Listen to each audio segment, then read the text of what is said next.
Ilya Shapiro. So, Ilya, give us your response to Sheldon Whitehouse going after Alito.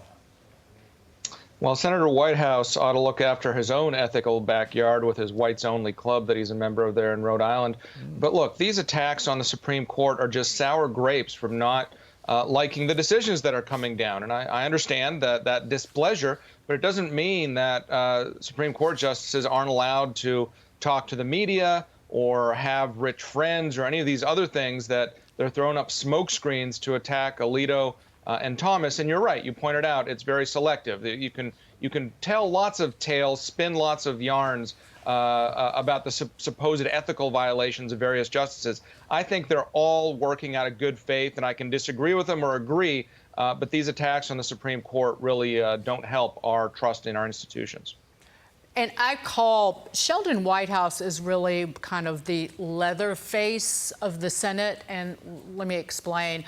No offense to Toby Hooper and the Texas Chainsaw Massacre, but he is the senator who really carries around the theoretical chainsaw to our laws and with quite frequency goes after the Supreme Court. And did remember the amicus brief against the justices about taking up the gun case, really directly threatened them over that.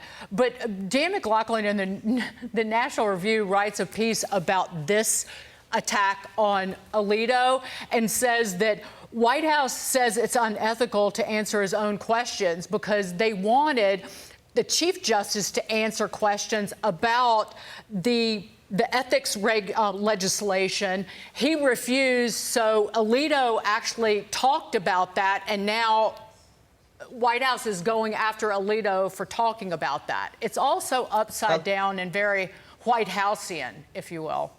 Yeah, I've testified before Senator Whitehouse and Senator Durbin, now the chairman of the Judiciary Committee, several times over the years.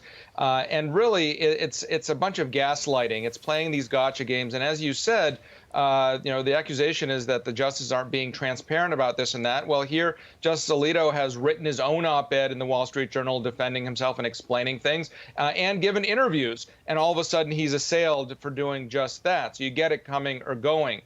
This really is disingenuous. And the senators really, as I said, ought to be looking at their own backyard because the Supreme Court, look, you can disagree with things, but it's not like Justice Alito went on a fishing trip 20 years ago and therefore he voted to overturn Roe versus Wade. Otherwise, he wouldn't have done that. I mean, all of this is nonsense, and these reports by left-wing activist groups like ProPublica are just breathless nothing burgers trying to throw up smoke, pretending that there's actually any fire there. And there's something about a separation of powers as well. Sit down, Sheldon Whitehouse. All right, Ilya Shapiro, good analysis. Thanks for joining us.